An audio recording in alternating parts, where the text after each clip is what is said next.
What's up, guys? Welcome to the review of the emotional roller coaster that was the first test of the Springboks versus the British and Irish Lions. What a game! What a comeback! Lions did really well in the second half, tactically and physically. They matched the Springboks, and yeah, let's start with a few hours before kickoff, when Rory Sutherland was. It was announced that Rory Sutherland will replace Wayne Jones because of shoulder injury, with Vanapola moving to the bench.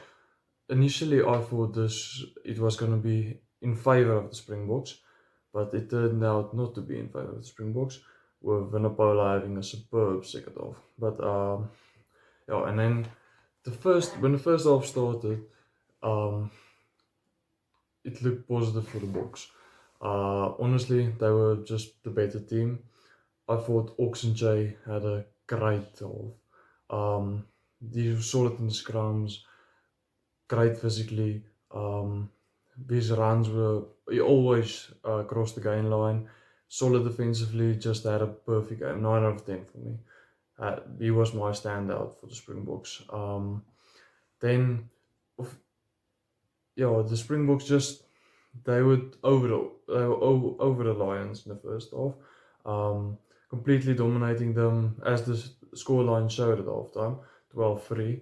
I think the Lions only visited the box 22 one time, and it was when Henshaw made the break but knocked the ball on in the end. Then came the second half.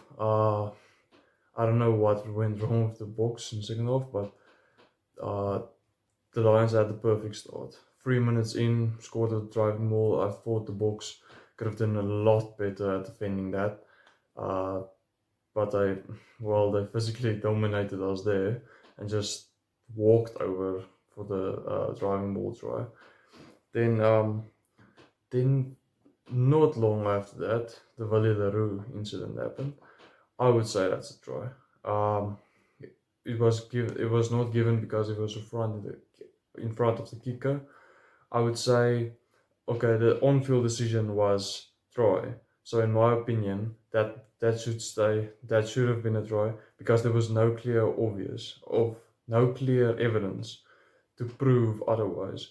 Um, it looked like he was offside, but you couldn't tell and be for sure. Um, so I would say if the on-field decision was no try, I would have understood. But yeah, I think the Marius Jonker made a judgment error. But I could understand why he was criticized heavily in the week by the English media because of because he's South African and he's DMOing the first test. So I could understand why he would make it's a 50-50 decision, and he gave it to the Lions because he wanted to prove that I'm not going to screw you guys over. Um, I'm gonna be I'm gonna be equally. I'm gonna be fair. That's what I'm looking for. Um, and yeah, it ended up backfiring for the Springboks. But yeah, justice was served. Like 3 minutes later, Faf de Klerk scored a try, really scrappy try, but a try nevertheless. And then after that, we saw the first miss of Pollard of the day. It was excellent from the boot, but then missed two kicks in the second half that turned out to be crucial. Um, now, what can I say further about the second half? Just Gatlin's tactics kicked in, and they dominated the second half. To be fair to them, I thought their tactics with targeting Colby with high balls, obviously the shorter guy, and I just thought the one and Stuart Hawk just dominated poor little Colby in the air. Like it's smart. It's smart to target Colby like that, and they did it superbly. Their kicking was pinpoint, and yeah, they just because of that kicks they gained lots of momentum, lots of scrums, lots of penalties, and yeah, I was one thing I want to say about the Springboks in the second half also is I thought the bomb squad wasn't effective.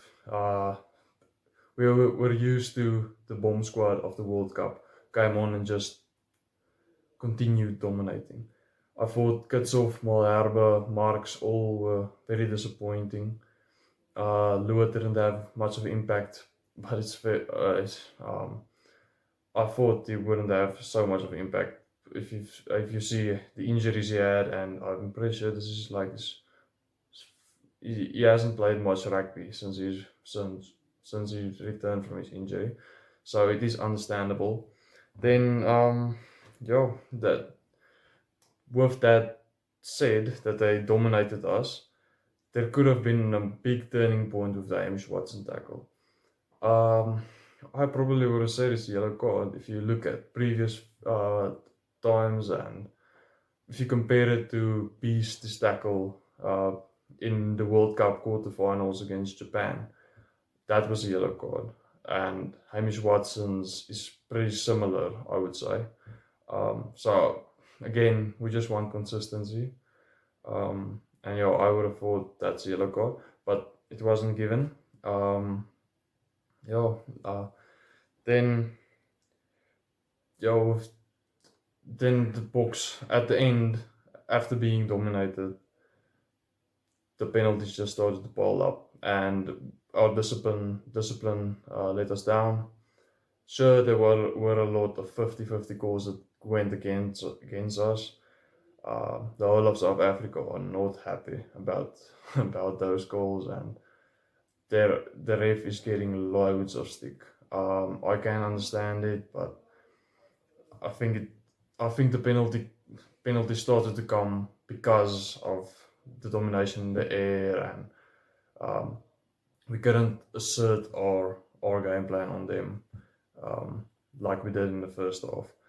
I don't know if it's a bit of rustiness and just not we we saw it in the SA8 game also. Second half they started to come back.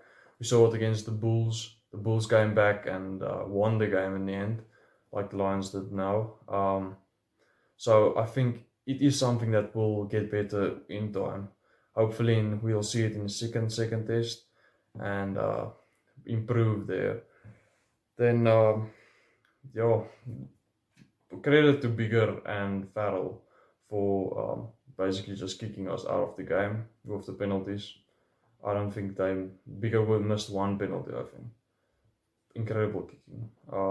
Pinpoint, couldn't ask for better. And then just I need to compliment Mario Itoje. I said in my preview that if it depends which Itoje shows up. If it's the penalty one, the Boxers are gonna have a great game of a great day and just dominate.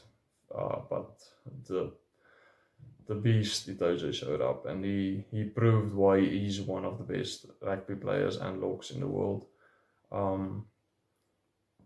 Yeah, he was just insane.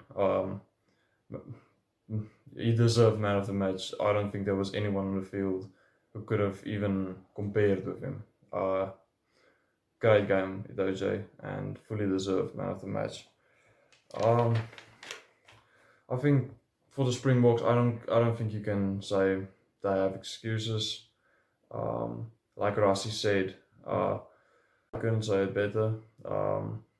The Springbok, we aren't going to make excuses. They were the better team on the day. We just need to accept that and yeah, move on and take the one on the chin and go to the second game and try to better. I believe we will see a stronger Springbok team in the second half.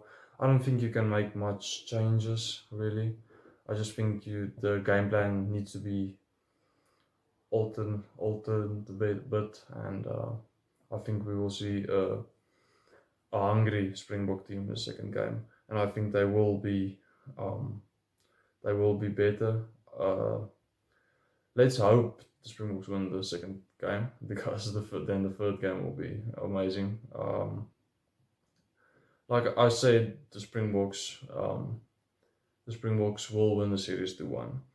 I also said I think they won't win only one and then lose one and win again. I always said I think the Springboks will win two in a row. let's hope that the next two are the two in a row then. But yeah, uh, what are your opinions? Do you think the refereeing was good? Was it? Do you think it was fair? What do you think about the Amish Watson tackle? What do you think of Billy LaRousse try? Should the try have stood, or was the right call made? Who was your man of the match? And what do you think the Springboks can change in the second game? Thanks for watching. Please like and subscribe. Uh, cheers.